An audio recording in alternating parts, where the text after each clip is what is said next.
Hello and welcome to another episode of the Student Loan Planner Podcast. We've got an action-packed episode for you today. We're going to take some listener questions at the top of the show, and then I'm going to talk about what the heck are parents and students going to do with this upcoming fall with the massive student loan changes coming down the pipeline.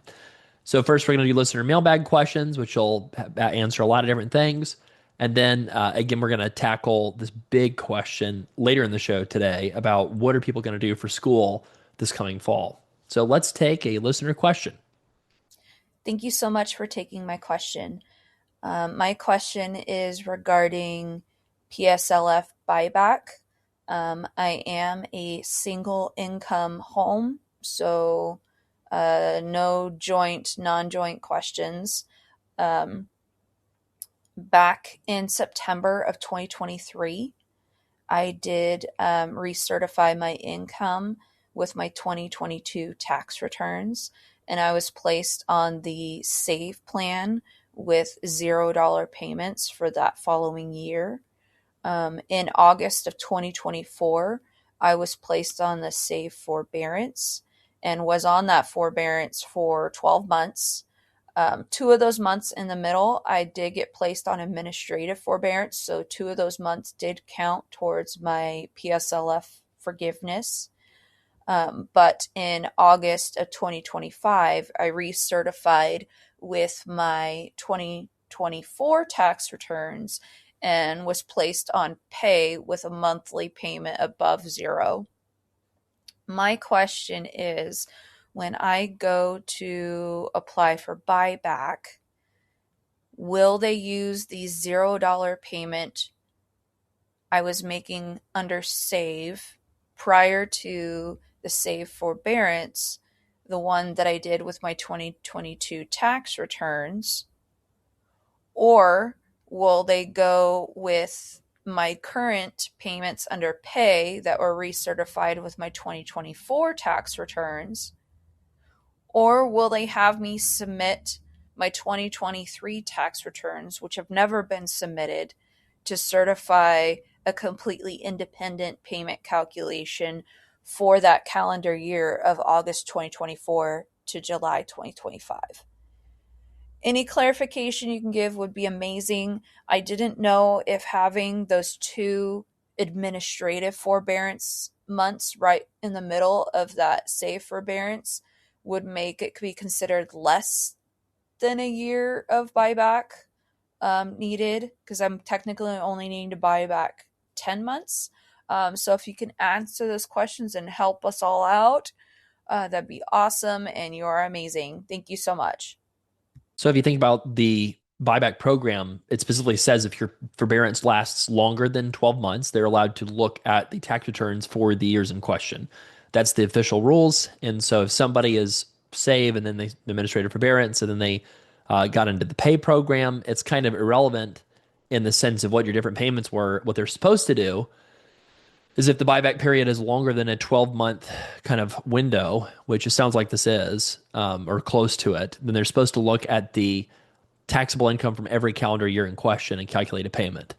What they will use to calculate that payment is anybody's guess. I would probably assume they will use IBR because that is the long-term plan that is authorized, long-term for folks who have loans in this particular time.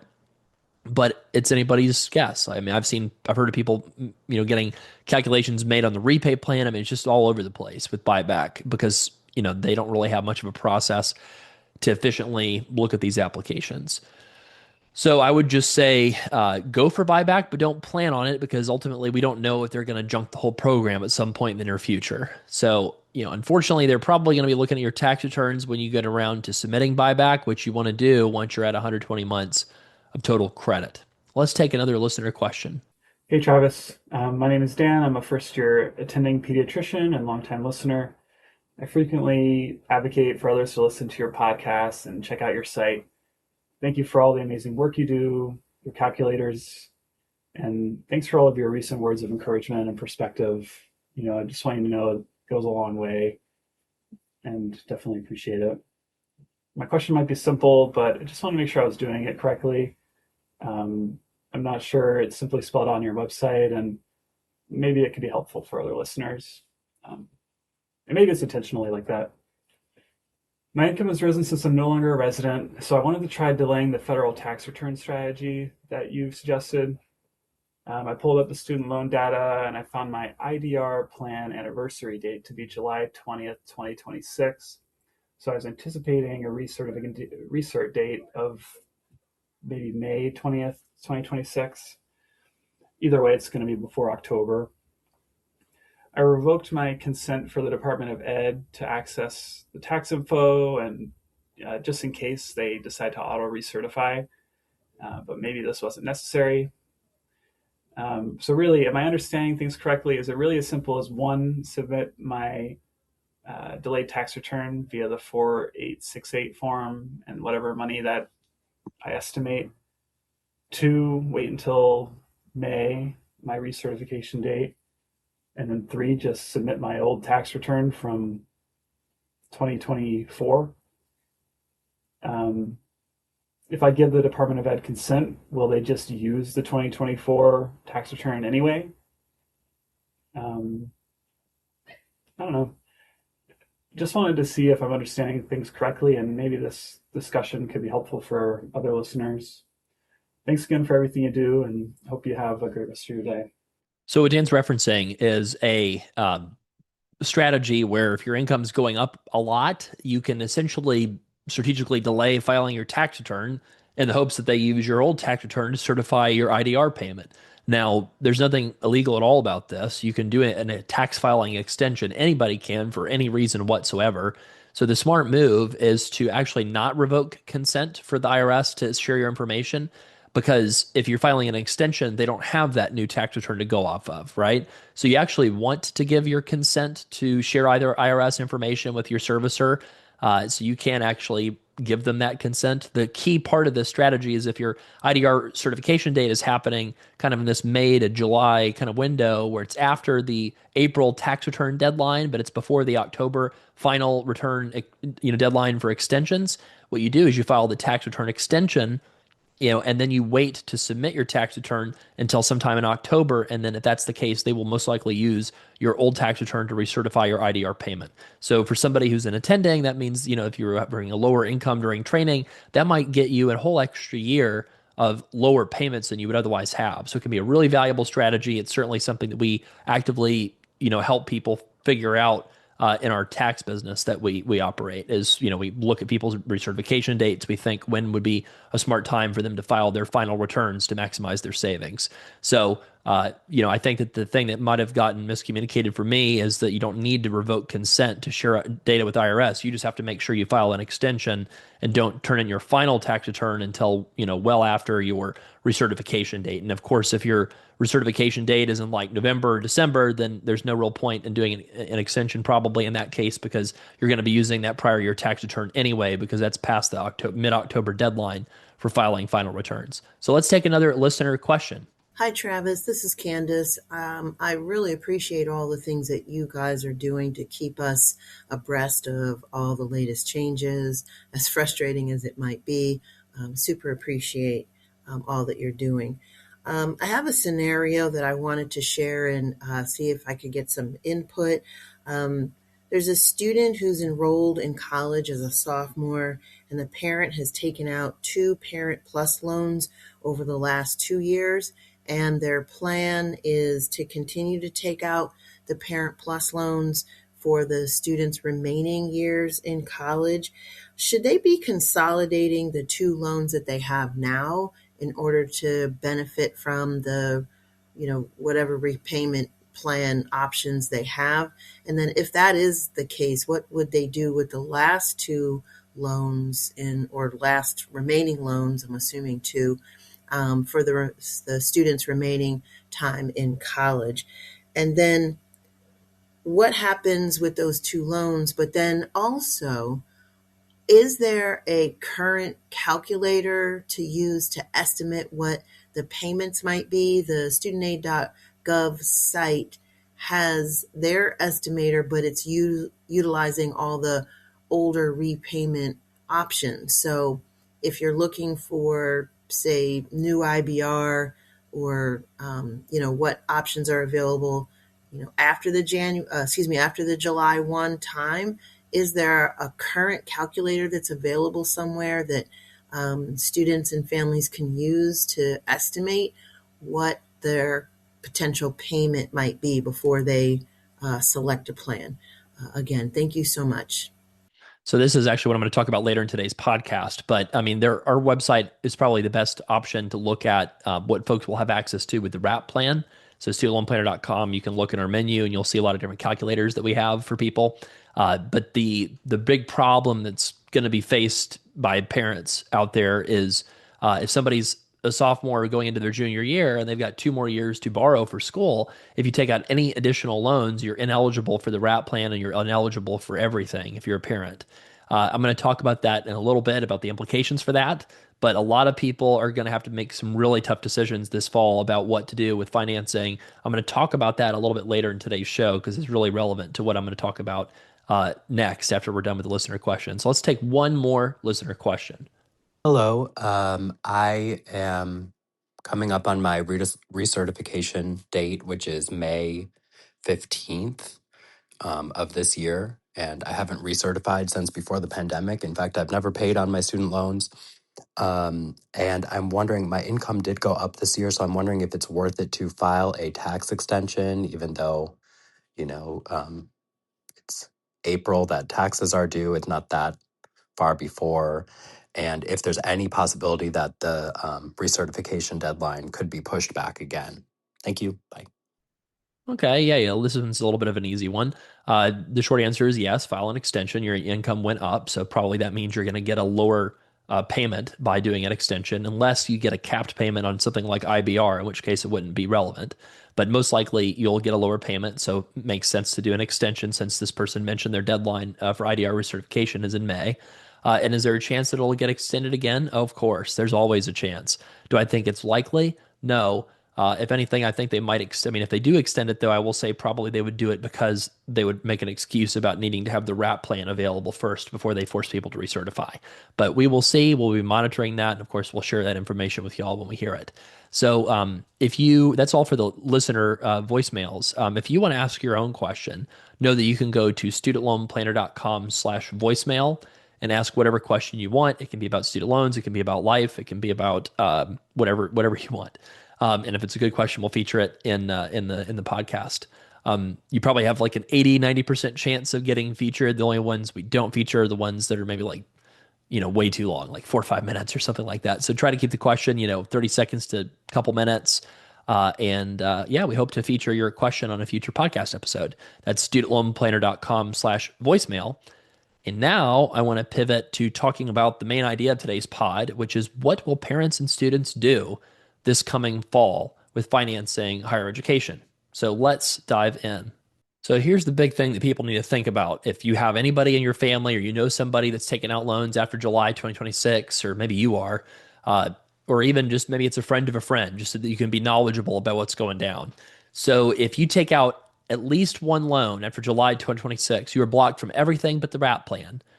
Okay, so I want to explain what that means. If you have Grad PLUS loans, you're in like your second year of dental school, you're taking out loans, in July 2026 and beyond, you're not going to be able to access the new IBR plan, ICR plan on your old loans if you do that. So that's a big problem because think about this, okay? Think about the fact that to show you the biggest question mark of who will be impacted by this, let's say you're a rising fourth year dental student and you're taking out $100,000 for the fourth year of dental school. Let's say you've already got $300,000 plus some interest. So you've already got, let's say, $350 of loans and you have $100K left to borrow. What happens there if you do that is you'll have $450,000 when you graduate, and then you would only have access to the WRAP plan, which is 10% of your income for 30 years instead of for the new IBR plan, which is 20 years with a better deduction. That could be an enormous difference in the total amount of money you pay on your loans. So much so that in some cases, some folks that are rising fourth year students would want to consider whether or not it's a smarter idea to take private student loans for their fourth year of education.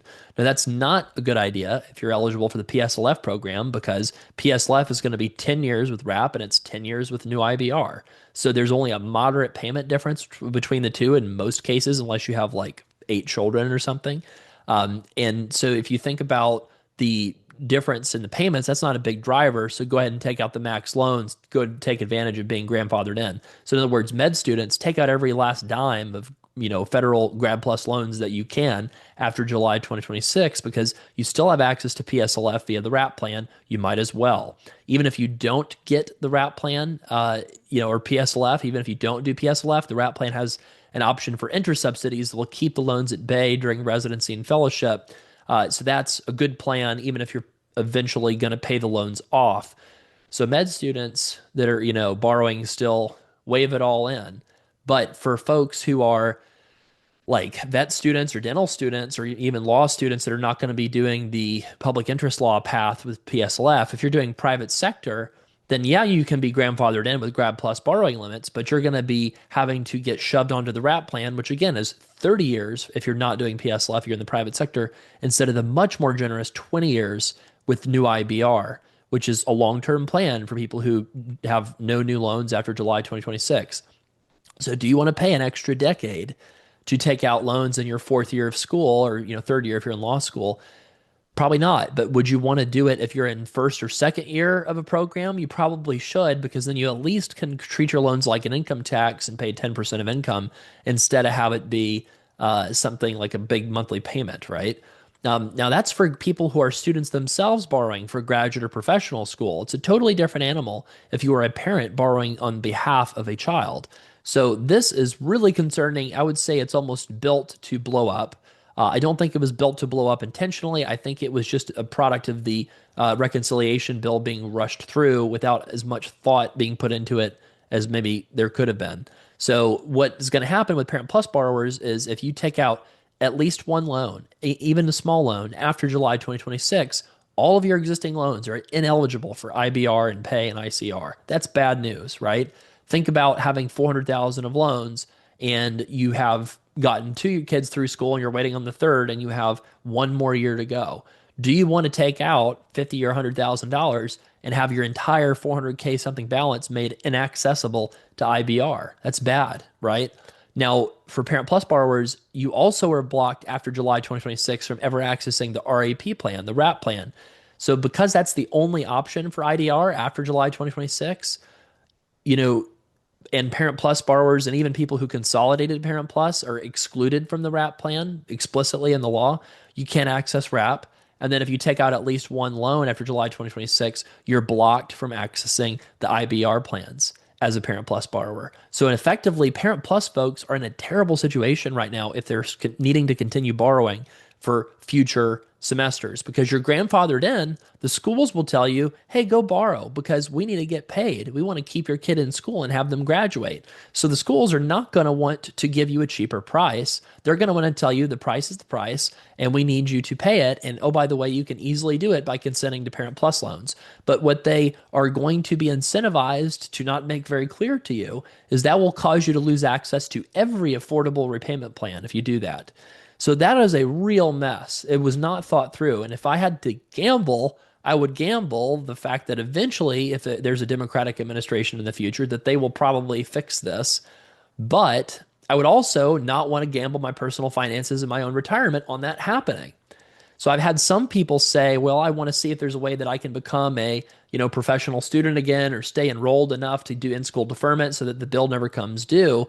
That's probably not realistic to be able to do that forever.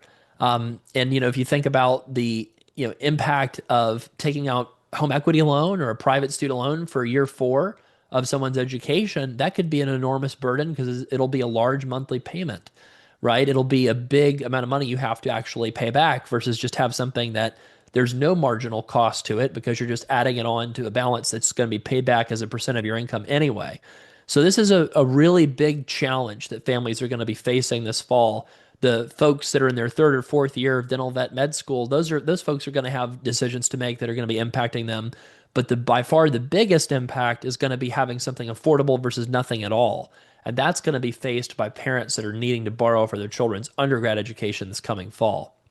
So what would you do? What can you do in this situation? It's an individual choice. I can't really make the decision for people because this is such a difficult choice. I would say that if there is an option for a student to transfer to a cheaper school where you can afford to pay for it, that is probably the more responsible decision that enables you to be sure that you can retire. If you are a gambler and you don't mind gambling away your potential, financial future, you could take out the Parent Plus loan uncapped for whatever amount you need to do to finish up your kid's borrowing. But you need to think about the fact that that could potentially wreck your retirement. Now, when I say wreck your retirement, let me put a caveat on there. There probably is a way to retire even with defaulted Parent Plus loans. The way you would do it is allow them to garnish your income, where they will take 15% of your income. That's supposed to include Social Security. I think the Trump administration temporarily halted them garnishing Social Security for a little bit, because that's sort of a politically sensitive thing to garnish, right? But if you get in default in Parent Plus, they can take 15% of your income. So is there a way that you could live if they garnished 15% of your income in retirement? Most likely, yeah. How would you do it? Well, you'd probably need to have a very minimal fixed payment around. You'd have to have as low of a fixed payment for housing and cars as you possibly could. You'd want to wait to claim Social Security until as late as possible, most likely, to have a maximum monthly benefit. And then you'd want to be really careful with how you pull out money to minimize that taxable income, to minimize the amount that they could garnish. Now, the fact that we're even talking about how to retire with defaulted Parent Plus loans is a systematic failure. And it's one that will eventually show up, and will eventually, probably, Congress will be forced to fix it in the same way that they were forced to fix the spousal consolidation loans being unable to be split up because of an oversight in the law.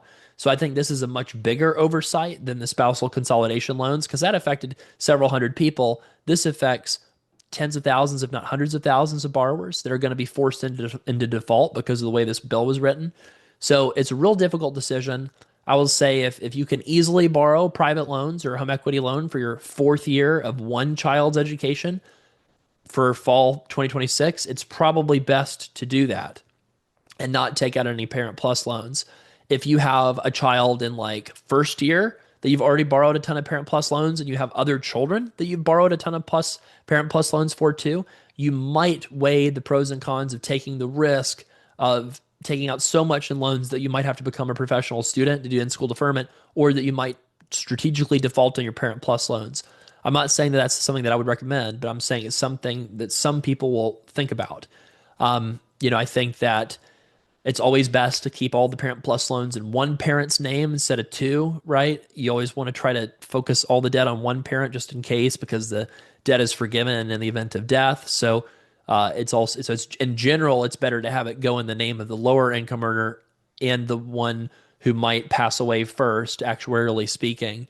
So, if you have a heterosexual couple where there's an older male that makes less money, that would be the person you'd want to put the Parent Plus loans in the name of, for example, because you'd be winning on the lower income thing, but also the actuarial expected, death sooner than the female spouse, right? But this is all real complicated stuff. We're going to be really focusing down on this for people who are still borrowing, because that's some of our audience. It's not as big of a part of our audience as the people who are already in repayment. I recognize that, but that's okay. I think that at a minimum, it's interesting to know this stuff to be able to help others. Because how often do people come up to established professionals and say, "Should I go to dental school? Should I go to vet school? Should I go to med school?" And it's pretty helpful to be informed, even if you're already in repayment yourself, to be able to give somebody an honest answer. And I think that I've got some math that we've run up and looked at. Where even with the RAP plan, with the 30-year RAP plan, in most cases, it's still very much worth going to pretty much almost any professional school program, with a couple exceptions, you know, compared to just stopping an undergrad. Now, that's on average. That's not going to be true for everybody. But if you look at whether or not professional schools give a return on investment, if you're looking at the RAP plan and losing 10% of your taxable income to your loans, the answer is you have more after-tax take-home pay after loans as well than you do if you'd just gone to undergrad only, in most cases, from what our analysis is. Not in all cases, but in the majority of cases. So again, this is just going to be a big mess coming up on this giant cliff of borrowing. I think the people who will be the most impacted, again, are going to be the parents that already have a lot of Parent Plus loans that still have kids in school. I would say number two highest impacted group is going to be the folks going to their first semester of professional school, because those are going to be the people who will not be able to borrow more than 20,500 per year if you're not in a professional degree classification, or 50,000 per year if you are. And that's going to cause a lot of dental med vet students that are in their first year of school this coming fall to not have enough money to borrow. They'll have to turn to private student loans. And then that last group is going to be people with Grad PLUS that decide that they strategically want to borrow private student loans for year 4 or their final year of their degree so they can retain access to the new IBR program. That's going to be mostly people that are not pursuing PSLF, because it's the reason is you're trying to preserve that 20-year IDR plan instead of the 30-year RAP plan. We are hearing stories from schools, just to be clear, that are intentionally trying to get people started in their degree programs before July, to borrow before July, so that they're grandfathered in for 3 years under the Grad PLUS borrowing limits. Theoretically, there shouldn't be a problem with that, but a lot of the schools are nervous about this because they're just wondering, is this even okay? We don't know. Well, the law says if you have a program you've started already before July 2026 and you've borrowed for that program already, then you get to borrow Grad PLUS for either 3 years or the rest of your program's expected completion length, whichever's shorter. So a maximum amount of borrowing somebody would get if you start this fall and you never borrowed before, if you start right before the July 2026 date and borrow in time, then you get only 3 years. So you would not, let's say you start med school in April this year somehow, you would only be able to borrow for M1, 2, 3, and you wouldn't be able to borrow for that 4th year, the 4th year of med school. In that case, you'd have to do all private loans for that. So this is all kinds of confusing. And we're going to continue to follow this. We're going to continue monitoring it. My view is there are a lot of professionals in the financial aid sector that are very concerned, very tuned in, very much paying attention. And then we run across some that are just really unsure, have no idea what to do, are just sort of sending out cost of attendance packets and how much it costs, and just hoping that people just accept it and self-pay, and they're not really sure what's going to happen. So this is going to be a wild ride. We'll cover it on the Student Loan Planner podcast. For existing borrowers, just remember that you want to be real careful about taking out any loans after July 2026. It's probably a bad idea to do that unless you're forced to, unless you have no choice in most cases. And then, we're going to be monitoring all the usual stuff we do about tax season. We'll talk about IDR recertification dates, PSLF buyback, when the RAP plan is going to go live, if there are any concerning regulations that are coming out with the OB3 bill, as well as the SAVE plan settlement, which requires new regulations to be written to replace the Biden era regulations. Still got a lot to talk about, even though we're 10 years into this podcast or something like that. So if you have your own questions you want to ask on the pod, remember studentloanplanner.com/voicemail. And if you need a plan, you know where to go for that, studentloanplanner.com/book. And finally, if you want to go a lot deeper than just student loans, check out our financial planning business, slpwealth.com. You can press the start or get started link and see the details about that on that website if you're interested in that. Thank you for listening to the Student Loan Planner podcast. Have a great rest of your week.